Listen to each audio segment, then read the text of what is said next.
ये है Qatar. Saudi अरब, Bahrain और यूएई के दरमियान वाक़े दुनिया का सबसे अमीर तरीन कंट्री।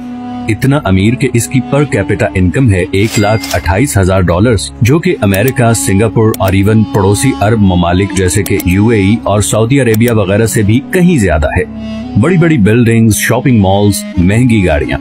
इसीलिए कतर को मिडिल ईस्ट का वेगस भी कहा जाता है। लेकिन कतर हमेशा से ऐसा नहीं था। चंद साल पीछे चले जाएं तो कतर सिर्फ एक तपता हुआ सहरा था जिसमें गुर्बत, भूख और बोरियत के अलावा कुछ नहीं था।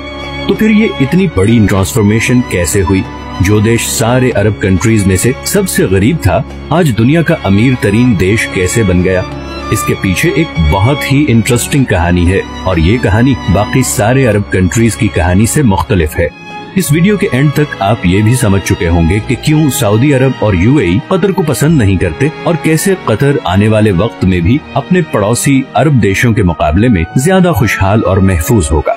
ये कहानी शुरू होती है 1916 में, जब कतर के अमीर अब्दुल्ला अस्सानी ने ब्रिटिश के साथ एक ट्रीटी साइन की, जिसके मुताबिक ब्रिटेन ने कतर को किसी भी जमीनी या समुद्री हमले की सूरत में डिफेंड करना होगा और कतर बदले में अगले 55 साल तक ब्रिटिश कॉलोनी का हिस्सा रहेगा और यहाँ से निकलने वाले हर नेचुरल रिसोर्स में ब्रिटेन का शेयर होगा। 1940 में कतर में सबसे पहली ऑयल फील्ड डिस्कवर हुई। 1960 तक कतर में तेल की खोज और जमीन से निकालने का काम उरूज पे था और कतर के हालात आहिस्ता आहिस्ता बदलना शुरू हो चुके थे, मगर अभी भी कोई बहुत ज्यादा तब्दीली नहीं आई थी। लेकिन फिर 1970 में शेल ऑयल कंपनी ने इस कंट्री का सबसे बड़ा खजाना दरियाफ्त कर लिया, नॉर्थ फील्ड, दुनिया की सबसे बड़ी नेचुरल गैस फील्ड। लेकिन उस जमाने में गैस कोई बहुत ज्यादा प्रॉफिटेबल नहीं थी और उसकी वजह ये थी कि गैस को सिर्फ पाइपलाइंस के जरिए ही दूसरी जगह भेजा जा सकता था और कतर गैस इस्तेमाल करने वाले देशों से इतना दूर था कि वहाँ तक पाइपलाइन पहुँचाना तकरीबन नामुमकिन था। इसी वजह से शेल कंपनी भी ये गैस फील्ड डिस्कवर करके भूल गई और ये डिस्कवरी ऑफिशियल डॉक्यूमेंट्स में ही दब गई। 1971 में कतर को ब्रिटेन से आजादी मिल गई और वो एक आजाद मुल्क बन गया। आजादी मिलने के बावजूद अगले 25 सालों में भी कतर के हालात कोई खास नहीं बदले और फिर आया 1995, जब क्राउन प्रिंस हम्माद बिन खलीफा अस्सानी ने बगावत करके अपने ही बाप की हुकूमत का तख्ता उलट दिया और कतर का अमीर बन गया।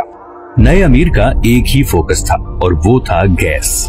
हम्माद बिन खलीफा ये जानता था कि कतर की तकदीर सिर्फ गैस ही बदल सकती है, इसीलिए उसने एक बहुत ही रेयर टेक्नोलॉजी गैस लिक्विफिकेशन में इन्वेस्ट किया। लिक्विफिकेशन एक ऐसी टेक्नोलॉजी है जिसमें गैस को लिक्विड फॉर्म में कन्वर्ट किया जाता है ताकि उसे ऑयल की तरह शिप्स में दूसरे कंट्रीज तक पहुंचाया जा सके। इस सारे प्रोसेस में गैस को 161 डिग्री पे ठंडा रखना पड़ता है। इसी प्रोसेस पे कतर ने सारी इन्वेस्टमेंट कर दी और आज वो एलएनजी का सबसे बड़ा एक्सपोर्टर है। कतर से गैस इंपोर्ट करने वाले कंट्रीज में Japan, India, China, south Korea और स्पेन शामिल हैं। इस तरह बिलियंस ऑफ डॉलर्स कतर में आना शुरू हो गए। लेकिन कतर की तकदीर बदलने की इक्वेशन में ये तो एक सिर्फ छोटा सा हिस्सा था, क्योंकि नेचुरल रिसोर्सेज तो बहुत से कंट्रीज के पास होते हैं, उन्हें एक्सप्लॉइट भी बहुत से कंट्रीज कर लेते हैं, मगर असल मसला आता है उन रिसोर्सेज से आने वाले पैसे को सही इस्तेमाल करने का। वरना वेनेजुएला और अंगोला का अंजाम हमारे सामने है। यही वो जगह है जहां कतर बाकी तमाम कंट्रीज पे बाजी ले गया।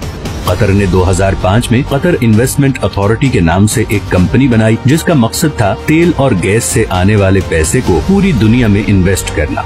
और इसीलिए आज दुनिया के हर बड़े मुल्क और हर बड़ी कंपनी में आपको कतर इन्वेस्टमेंट नजर आएगी, चाहे वो लंदन के बड़े होटल्स, ऑफिसेज और अपार्टमेंट बिल्डिंग्स हों, अमेरिका के बड़े बड़े ऑफिसेज हों या फिर मल्टीनेशनल्स जैसे कि Volkswagen, Barclays bank, Shell, Tiffany and co या फिर रॉसनेट, रशिया की सबसे बड़ी ऑयल कंपनी। इन तमाम कंट्रीज और कंपनीज में कतर की हैवी इन्वेस्टमेंट्स हैं, लेकिन ये भी कतर की टोटल इन्वेस्टमेंट्स का एक छोटा सा हिस्सा है। इसके अलावा Qatar billions of dollars roads, airports, research centres और फाइनेंशियल सेंटर्स वगैरह पे लगा चुका है। इवन के अभी फीफा वर्ल्ड कप, जो कि शायद दुनिया में स्पोर्ट्स का सबसे बड़ा इवेंट है, वो भी कतर में ही हो रहा है, क्योंकि ऐसे state of the art stadiums पूरे अरब में सिर्फ कतर के पास ही हैं। इन सारी इन्वेस्टमेंट्स का मकसद है ऑयल और गैस के ऑल्टरनेटिव इनकम सोर्सेज क्रिएट करना। अब ये तो थी कतर की इकोनॉमिक साइड। दूसरी तरफ इंटरनेशनल पॉलिटिकल इन्फ्लुएंस हासिल करने के लिए कतर ने दुनिया का सबसे बड़ा अरब मीडिया नेटवर्क शुरू किया, जिसे आज हम अल जजीरा के नाम से जानते हैं। असल में बहुत सालों तक कतर सऊदी अरब के कंट्रोल में था और नया अमीर खलीफा बिन हम्माद ये अच्छी तरह जानता था कि अगर कतर ने दुनिया में एक मकाम बनाना है तो उसके लिए उसकी एक अलग से पहचान बहुत जरूरी है। पूरी दुनिया तक कतर की आवाज और उसका नैरेटिव पहुंचाने में अल जजीरा ने एक बहुत जबरदस्त रोल प्ले किया है। 2010 की अरब स्प्रिंग के दौरान भी अल जजीरा वो वाहिद चैनल था जिसने प्रोटेस्ट को ऑन एयर किया था और इसकी वजह से सऊदी अरब और दूसरे कंट्रीज से इसे जबरदस्त क्रिटिसिज्म का सामना भी करना पड़ा। अल जजीरा का इन्फ्लुएंस इतना ज्यादा है कि 2017 में जब सब अरब कंट्रीज ने कतर का बाइकआउट किया था तो उसको खत्म करने के लिए जो सबसे पहली डिमांड रखी गई वो थी अल जजीरा को बैन करना। सऊदी अरब और यूएई में तो अल जजीरा 2017 से अब तक बैंड ही है। कतर का बाइकआउट एक मुकम्मल फेलियर था और इसकी सबसे पहली वजह तो ये थी कि सऊदी अरब को इस बाइकआउट में सारे अरब कंट्रीज की सपोर्ट हासिल नहीं थी। इवन कुवैत और ओमान भी इस बाइकआउट का हिस्सा नहीं बने। दूसरा, कतर के ईरान और तुर्की से भी बहुत अच्छे ताल्लुकात हैं, जिसकी वजह से गो के सऊदी अरब और यूएई कतर से काफी नाराज हैं, मगर इंटरनेशनली सारे कंट्रीज कतर को एक न्यूट्रल स्टेट समझते हैं और इसीलिए पूरी दुनिया में सिवाय 6 कंट्रीज के किसी ने भी इस बाइकआउट को सपोर्ट नहीं किया। कतर को गैस की वजह से एक और फ्यूचर एडवांटेज भी मिला है। ऑयल के बारे में तो बहुत से एक्सपर्ट्स कहते हैं कि 2030 नहीं तो मैक्सिमम 2040 तक वो इलेक्ट्रिसिटी से रिप्लेस हो जाएगा, मगर गैस के बारे में ऐसी कोई प्रेडिक्शन नहीं, बल्कि उल्टा गैस की डिमांड मुसलसल बढ़ती जा रही है। अभी रिसेंट रशियन यूक्रेन वॉर में रशिया की जानिब से गैस पाइपलाइन की ब्लॉकेज के बाद कतर गैस की डिमांड 10 गुना बढ़ गई है, क्योंकि अब यूरोपियन कंट्रीज भी गैस के लिए कतर से राबता कर रहे हैं और ये डील कतर को और अमीर बना देगी। 2022 में कतर की एनर्जी एक्सपोर्ट्स पहले ही $100 बिलियन क्रॉस कर चुकी हैं, तो कल को जब बाकी अरब कंट्रीज ऑयल रिप्लेस होने से परेशान होंगे, वहीं कतर को इस चेंज से कोई खास फर्क नहीं पड़ेगा।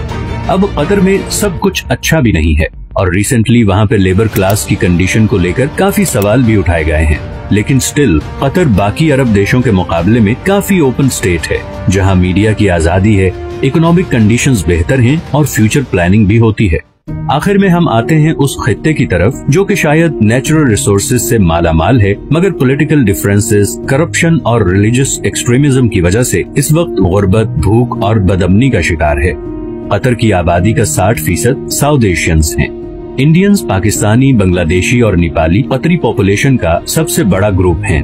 अपने देश और प्यारों से हजारों मील दूर दिन रात मेहनत करते ये लोग हर वक्त ख्वाब देखते हैं कि कब इनके अपने कंट्रीज इतने खुशहाल होंगे कि इन्हें 7 समुंदर पार इस जला देने वाली गर्मी से निजात मिले।